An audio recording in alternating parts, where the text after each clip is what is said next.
Hey YouTubers, Mike Borders with the Mike Borders channel. Thank you for watching. Today we are replacing spark plugs on a two-stroke engine, and we just finished up the entire process of de-winterizing the engine. So in the event that you have not seen our videos on the de-winterization inspections of the engine, taking off the actual shrink wrap material, there's a link scrolling at the top. Definitely check that out. And after you get through those videos, you'll end up here, which is awesome. And again, in this video, we are replacing the spark plugs.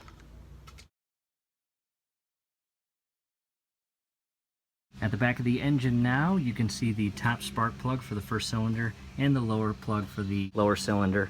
We are going to carefully remove the actual spark plug boots from the plugs.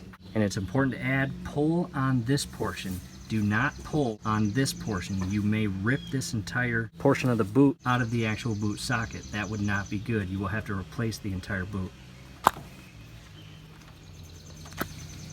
Alright, both plugs are exposed. We'll set these aside.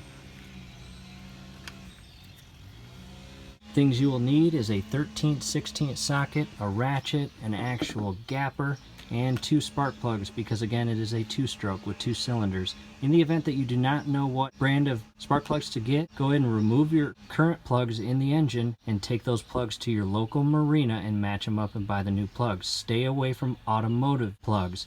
Make sure you purchase marine grade and approved plugs. A couple safety tips: make sure that the throttle is in the neutral position and the key is not in the ignition. Grabbing the socket and ratchet, we are going to remove each plug.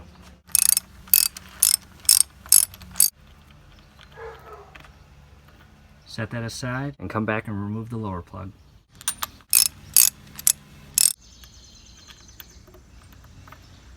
Here's the old plugs and the gapper. Let's go ahead and open up the new plugs. And there's a comparison, the old on the left and the new on the right. Now it's time to properly gap your plugs. And this will change depending on which make and model of engine and year you have. In our case, we have a 25 horsepower Mercury two-stroke engine, and our proper gap is 0.40. Alright, I've got the gapper and I've got the plug. And I want to insert the actual plug at the low 0 point where the gap is, notice that, and from here I want to carefully shift it to 0.40, which is right there. I'm getting tension on it now, so it's going to be a little tough. Just slowly work it to 0.40. Once it's at 0.40, you take it right off. This spark plug is properly gapped. Now we'll do the second one. Back to the 0 point, ride it up the gapper. Again, the tension starts, and slowly push it to 0.40. Just like that. Take that off. These plugs are properly gapped. Let's take these new plugs to the engine. From here, I'll just basically reverse the steps and insert the new plug into the cylinder. Thread, make sure the thread is properly aligned. You don't want to harm that thread or cross thread it. Continue tightening the plug by hand. Once it gets tight, grab the socket and tighten it in place. Second plug, top cylinder. Align the thread properly, don't harm the thread, and tighten it. Once it's tensioned up, grab the socket and secure it. Both plugs are secure, and we are going to grab the boots. Now, in the event that you want to put some dielectric grease on here, cool, but we're not going to do it in this video. Secure the boot, give it a little force, and then the bottom boot, position it into place and secure it on the lower plug.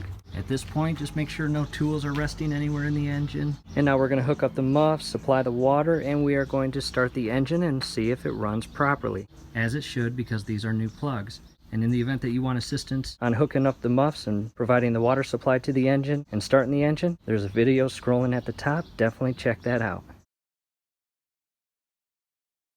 That's it. See, a pretty friendly project of changing your plugs, and it's important before putting the boat in the water. It's a lot easier and safer to do it on land than in water. And in the event that you've never done a compression test on your actual engine and are curious what your compression readings are, scrolling at the top is a step-by-step video that runs you through the procedures on how to perform a compression test. So again, we hope the video helped. Do us a favor. Below the video, you will see that thumbs up icon. Click on that, like the video, subscribe to the channel. Definitely go to your settings, turn on your YouTube notification bell. Once you do that, every video that we upload, you will be notified. You will be able to stay up to date with us, and that will be awesome.